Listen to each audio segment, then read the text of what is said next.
Gracias.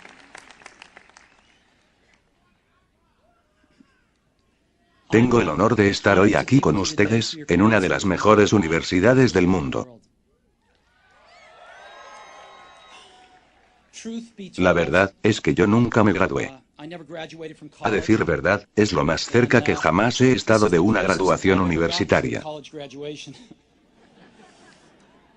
Hoy quiero contarles 3 historias de mi vida. Nada especial, solo 3 historias. La primera historia, habla sobre conectar los puntos. Dejé la Universidad de Red tras los 6 primeros meses, pero después seguí vagando por allí, otros 18 meses más o menos, antes de dejarlo del todo. Entonces, ¿por qué lo dejé? Comenzó antes de que yo naciera. Mi madre biológica era una estudiante joven y soltera, y decidió darme en adopción.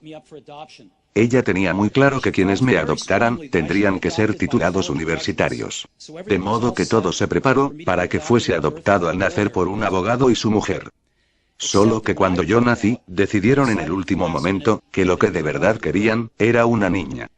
Así que mis padres, que estaban en lista de espera, recibieron una llamada a medianoche preguntando: «Tenemos un niño no esperado. ¿Lo quieren?» «Por supuesto», dijeron ellos. Mi madre biológica, se enteró de que mi madre no tenía titulación universitaria, y que mi padre, ni siquiera había terminado el bachillerato. Así que se negó a firmar los documentos de adopción. Solo cedió, meses más tarde, cuando mis padres prometieron que algún día yo iría a la universidad. Y 17 años más tarde, fui a la universidad. Pero de forma descuidada, elegí una universidad, que era casi tan cara como Stanford. Y todos los ahorros de mis padres, de clase trabajadora, los estaban gastando en mi matrícula. Después de 6 meses, no le veía propósito alguno, no tenía idea de qué quería hacer con mi vida, y menos aún de cómo la universidad me iba a ayudar a averiguarlo. Y me estaba gastando todos los ahorros que mis padres habían conseguido a lo largo de su vida.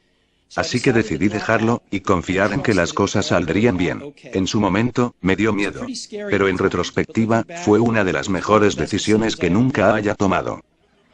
En el momento en el que lo dejé, ya no fui más a las clases obligatorias que no me interesaban. Y comencé a meterme, en las que parecían interesantes. No era idílico. No tenía dormitorio, así que dormía en el suelo de las habitaciones de mis amigos. Devolvía botellas de Coca-Cola, por los 5 centavos del envase, para conseguir dinero para comer. Y caminaba, más de 10 kilómetros, los domingos por la noche, para comer bien una vez por semana, en el templo de los Hare Krishna. Me encantaba. Y muchas cosas con las que me fui topando, al seguir mi curiosidad e intuición, resultaron no tener precio más adelante. Les daré un ejemplo. En aquella época, la Universidad de Red ofrecía la que quizá fuese la mejor formación en caligrafía del país. En todas las partes del campus, todos los pósters, todas las etiquetas de los cajones, estaban bellamente caligrafiadas a mano. Como ya no estaba matriculado, y no tenía clases obligatorias, decidí asistir al curso de caligrafía, para aprender cómo se hacía. Aprendí cosas sobre el serif, y tipografía sans serif, sobre los espacios variables entre letras, sobre qué hace realmente grande a una gran tipografía. Era suficientemente bello, histórica, y artística. De una forma que la ciencia no puede capturar. Y lo encontré fascinante. Nada de esto tenía, ni la más mínima esperanza de aplicación práctica en mi vida. Pero 10 años más tarde, cuando estábamos diseñando el primer ordenador Macintosh, todo eso volvió a mí. Y diseñamos el Mac, con eso en su esencia. Fue el primer ordenador con tipografías bellas. Si nunca me hubiera dejado caer por aquel curso concreto en la universidad, el Mac jamás habría tenido múltiples tipografías, ni caracteres con espaciado proporcional. Y como Windows no hizo más que copiar el Mac, es probable que ningún ordenador personal los tuviera ahora. Si nunca hubiera decidido dejarlo, no habría entrado en esa clase de tipografía. Y los ordenadores personales no tendrían la maravillosa tipografía que poseen. Por supuesto, era imposible conectar los puntos mirando hacia el futuro cuando estaba en clase. Pero fue muy claro al mirar atrás, 10 años más tarde. De nuevo. No puedes conectar los puntos hacia adelante, solo puedes hacerlo hacia atrás. Así que tienes que confiar en que los puntos se conectarán alguna vez en el futuro. Tienes que confiar en algo. Tu instinto, el destino, la vida, el karma, lo que sea. Porque creer que los puntos se unirán, te darán la confianza de confiar en tu corazón. Esta forma de actuar nunca me ha dejado tirado. Y ha marcado la diferencia en mi vida. Mi segunda historia es sobre el amor y la pérdida. Tuve suerte. Supe pronto en mi vida que era lo que más deseaba hacer. Watts y yo creamos a Apple en la cochera de mis padres cuando tenía 20 años. Trabajamos mucho, y en 10 años Apple creció de ser solo nosotros dos, a ser una compañía valorada en $2.000 millones y 4.000 empleados. Hacía justo un año que habíamos lanzado nuestra mejor creación, el Macintosh. Un año antes y hacía poco que había cumplido 30. Y me despidieron. ¿Cómo te pueden echar de la empresa que tú has creado?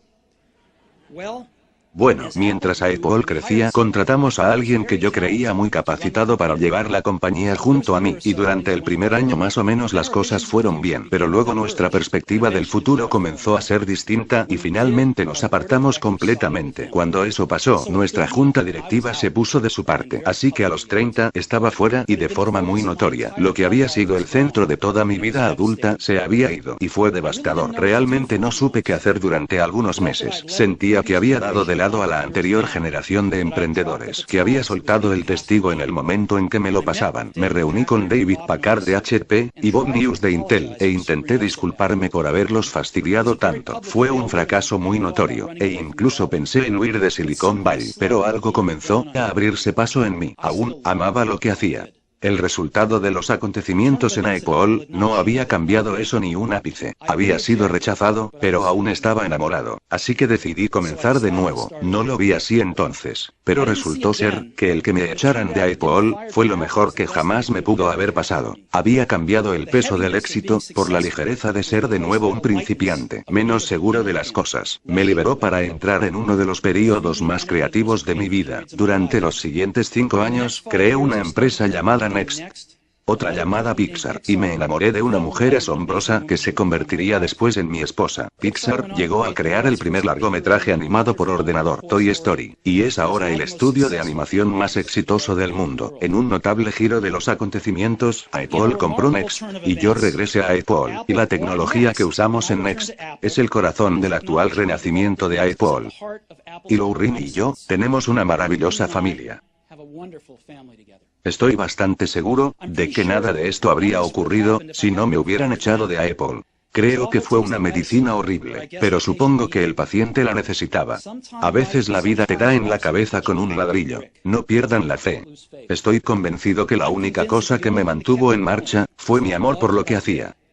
Tienen que encontrar qué es lo que aman, y esto vale tanto para el trabajo como para lo que aman. El trabajo va a llenar gran parte de sus vidas, y la única forma de estar realmente satisfecho es hacer lo que consideren un trabajo genial, y la única forma de tener un trabajo genial es amar lo que hagas. Si aún no lo han encontrado, sigan buscando, no se conformen. Como en todo lo que tiene que ver con el corazón, lo sabrán cuando lo hayan encontrado. Y como en todas las relaciones geniales, las cosas mejoran y mejoran según pasan los años. Así que sigan buscando, hasta que lo encuentren. No se conformen.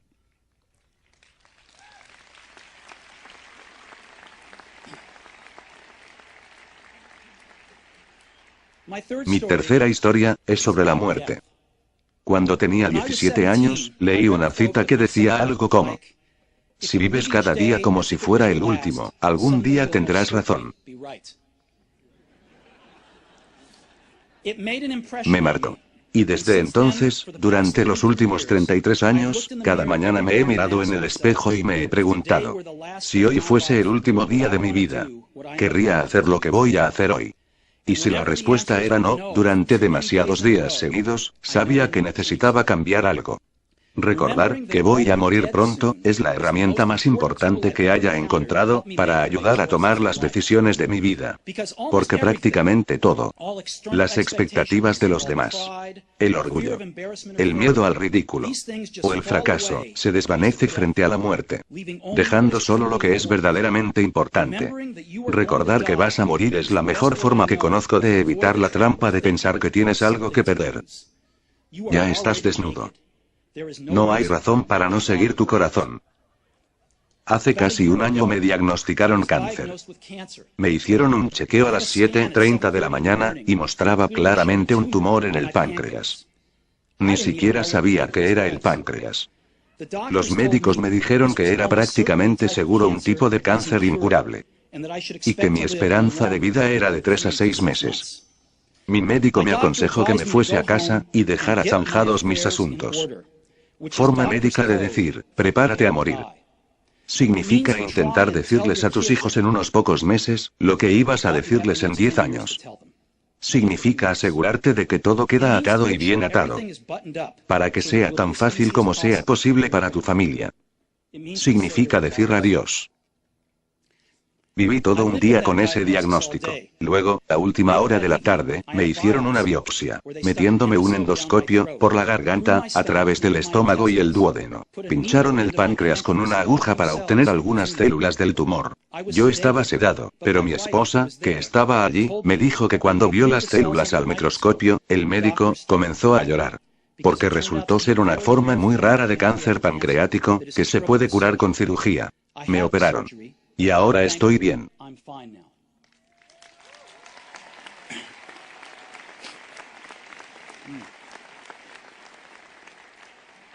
Eso es lo más cerca que he estado de la muerte, y espero que sea lo más cerca que esté de ella, durante algunas décadas más. Habiendo vivido esto, ahora les puedo decir esto con más certeza que cuando la muerte era un concepto útil pero puramente intelectual.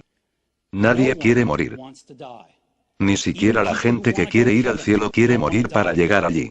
Y sin embargo la muerte es el destino que todos compartimos. Nadie ha escapado de ella. Y así tiene que ser. Porque la muerte es posiblemente el mejor invento de la vida. Es el agente de cambio de la vida. Retira lo viejo, para hacer sitio a lo nuevo. Ahora mismo, lo nuevo son ustedes, pero dentro de no demasiado tiempo, de forma gradual, se irán convirtiendo en lo viejo, y serán apartados. Siento ser tan dramático, pero es bastante cierto. El tiempo es limitado, así que no lo gasten viviendo la vida de otro. No se dejen atrapar por el dogma que es vivir según los resultados del pensamiento de otros. No dejen que el ruido de las opiniones de los demás ahoguen sus propias voces interiores. Y lo más importante, tengan el coraje de seguir a su corazón y su intuición. De algún modo, ellos ya saben lo que tú realmente quieres ser. Todo lo demás es secundario.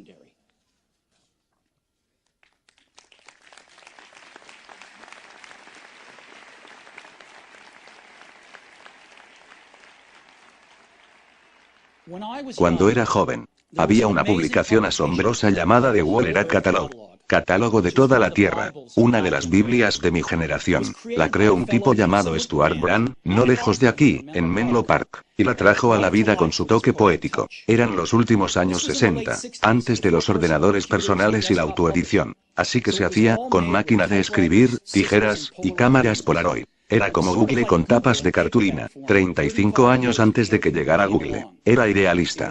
Y rebosaba de herramientas claras, y grandes conceptos. Stuart y su equipo, sacaron varios números del catálogo de la Tierra. Y cuando llegó su momento, sacaron su último número. Fue a mediados de los 70, y yo tenía la edad de ustedes. En la contraportada de su último número, había una fotografía de una carretera por el campo a primera hora de la mañana, la clase de carretera, en la que podrías encontrarte haciendo autostop si son aventureros. Debajo de ella, estaban las palabras, sigue hambriento. Sigue alocado. Era su último mensaje de despedida. Sigue hambriento, sigue alocado. Y siempre he deseado eso para mí. Y ahora, cuando ustedes se gradúan para comenzar de nuevo, les deseo eso. Sigan hambrientos. Sigan alocados. Muchas gracias a todos, súbditos.